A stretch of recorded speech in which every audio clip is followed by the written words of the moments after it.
Salam suksma angling dharma kepada semua para sinar, para abdi yang sudah Guru Ratu berikan ajaran spiritual suksma angling dharma dan juga ilmu suksma angling dharma, termasuk bela diri suksma angling dharma. Itu adalah satu ikatan, seperti kita punya kepala, badan, kaki, ada Brahma, Wisnu, Siwa, ada namanya Bur, Buaswa. Kalian sudah mendapatkan genap. Walaupun yang paling utama adalah ajarannya dulu. Karena kalian mendapatkan ajaran itu adalah sangat penting. Karena dengan ajaran kerohanian membuat jiwa-jiwa kalian akan jadi manusia-manusia yang lebih dekat sama Tuhan, banyak mendoakan leluhur, menjadi pribadi-pribadi yang dharma, yang baik, yang akan disenangi oleh para dewata. Tapi kalau jiwa kalian jauh dari sinar dewata, sinar Tuhan, yang datanglah sinar-sinar jin, setan, iblis, dan Buddha, yang membuat kalian jadinya merasa diri paling hebat, paling berani, paling kuat, paling sakti, paling pinter, paling suci. Akhirnya kita akan hancur, karena jin, setan, atau Buddha paling senang melihat manusia-manusia jauh dari Tuhan. Orang yang malas sembahyang, malas berdoa, orang-orang yang jiwanya adalah meboye. Buddha kali senang sekali melihat selalu akan mengganggu manusia-manusia yang rajin mau mendekatkan diri pada Tuhan. Maka para sinar, semakin kalian untuk belajar untuk lebih banyak mendekatkan diri pada Tuhan, lebih banyak belajar kepada Ratu, pasti ujian semakin berat. Karena Buddha kali memang tidak menginginkan manusia itu dekat sama Tuhan. Karena ingin Buddha kali itu kita akan dikuasai, kita diperbudak. Buddha kali itu senang sekali kalau kita stres, ingin pikiran kita biar stres, biar tidak dekat sama gurunya, biar tidak jadi ngiring Ratu Angling Dharma, biar tidak belajar spiritual, tapi ingin belajar yang instan, atau belajar pada orang yang mungkin palsu ajarannya. Maksudnya yang palsu, yang ajaran maksudnya bukan omongan yang palsu, tapi antara bibir dan perbuatan itu palsu. Ya, bisa kalian akhirnya belajar pada orang yang ternyata banyak di bibir aja, yang mungkin pinter pandai ceramahnya, tapi taksunya tidak ada, kekuatan energi kerahayun tidak ada. Guru Ratu berkata begitu karena banyak zaman sekarang orang yang untuk tenar, untuk orang terkenal biar dihormati, dihargai, dia pandai bicara seperti tukang obat. Guru Ratu banyak lihat begitu. Itu hanya untuk akal-akalan dia, untuk pencitraan dia, agar dia dihormati, dihargai, tapi dia lupa bahwa apa yang dikatakan itu apakah dia mampu bisa melaksanakan, apakah praktiknya bisa dia laksanakan. Lebih baik kita sesuai kemampuan saja. Seperti Guru Ratu di LAD mengajarkan kalian secara umum mendasar, tidak tinggi-tinggi. Yang pertama, ajaran Guru Ratu adalah pertama bahwa kita harus sadar dan yakin Tuhan itu Maha Pencipta alam beserta isinya. Tuhan itu meresap dan menyatu di segala ciptaannya. Tuhan itu juga ada dalam jiwa kita, yaitu roh, jiwa, atman.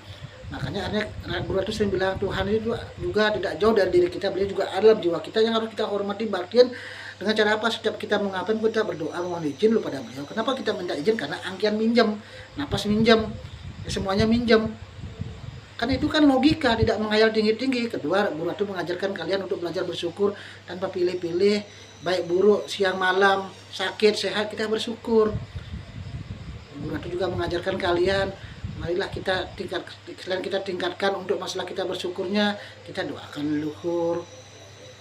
Banyak kita berkarma baik, kita dalam keadaan susah apapun kita berusaha lah berbuat kebaikan dengan cara, salah satunya banyak cara ya, mungkin mendoakan orang lain tidak bisa secara akhirnya kita lahir, mungkin aja nyata kita bisa doa. Kan itu tidak muluk-muluk dari Guru Ratu dari dulu, itu aja poinnya. Tingkatkanlah matur bakti kalian. Kenapa ada kata meningkatkan? Karena ada sesuatu matur bakti, sembah bakti, doa sembahyang kita selama ini yang tidak kita laksanakan, yaitu sembah bakti ke dalam. Sembah bakti kan ada dua selama ini, sembah bakti sehari-hari dan hari tertentu. Yang setiap hari agama Hindu kan aturan canang, segehan, ngejot, trisanjil. Agama Islam pasti ada, namanya juga mungkin ya sholat 5 waktu. Yang agama Kristen, Islam, Buddha pasti ada. Yang setiap hari tertentu ada purnama tilem, ada hari yang besar, hari suci. Ada juga kegiatan-kegiatan adat yang bersifat hari tertentu.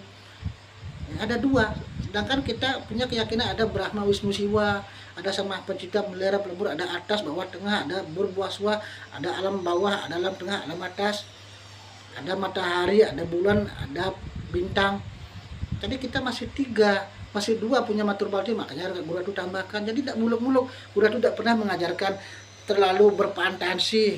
Ya, hanya kita seperti ada namanya kayak sandiwara radio kan ada namanya Tutu Tinular, ada namanya Arya Kamandanu, ada Dwi Panggang. Tidak perlu ngajak bersair yang tinggi-tinggi, yang simpel-simpel. Manusia sejatinya diajarkan oleh Tuhan yang asli lah, yang simpel, benar dan tepat. Tidak usah kita terlalu banyak bunga rampai, tapi ternyata akarnya belum kuat.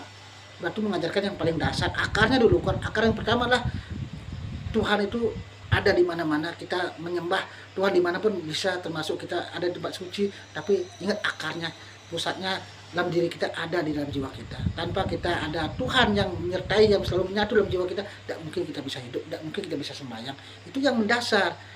Yang mendasar yang kedua adalah kalian harus banyak bersyukur. Kalau kalian banyak bersyukur dalam kondisi apapun, itulah penyerahan diri. Kita namanya kita taat dan tunduk pada Beliau. Bagaimana Tuhan berikan sinar suci, keselamatan, wahyu, atau mungkin mujizat, kalau kita tidak tunduk? Begitu juga di LAD. Bagaimana kalian bisa menjalankan, bisa mendapatkan mujizat dari ilmu suksma angling dharma yang Guru Ratu berikan, kalau kalian tidak taat dan tunduk dengan ajaran, tidak pernah nengok gurunya, tidak pernah mendengarkan nasihat gurunya, tidak melaksanakan, ya hanya menuntut ilmunya, kalian tetap akan tembus oleh hal negatif. Karena kalian dasar-dasar ilmu suksma angling dharma bisa dipakai adalah bisa menjalankan ajaran spiritual suksma angling dharma yang paling simpel, meningkatkan matur bakti. Setiap kita mau ngapain pun berdoa bersembahyang, di samping kita tetap seperti kita punya agama, silakan, tidak ada perubahan, kita cuma meningkatkan, ya kita taat dan tunduk atas apapun pemberian Tuhan, ya selalu kita ya saling mendoakan, rajin berdoa leluhur, jangan berjiwa adharma. Jiwa adharma ini kita terlalu nuntut, tidak terimaan dengan keadaan, merasa diri sudah anggota LAD, ilmu suksma angling dharma tidak bisa dipakai, apalagi punya niat buruk pada Guru Ratu, pada temannya. Ilmu suksma angling terkunci, karena ilmu suksma angling dharma sudah diberikan oleh keputusan Tuhan. Guru Ratu bisa mengunci otomatis jika para sinar ya tidak menjalankan, ya meboye, mendua, apalagi belajar jimat, belajar ilmu lain, tidak bisa, otomatis terkunci.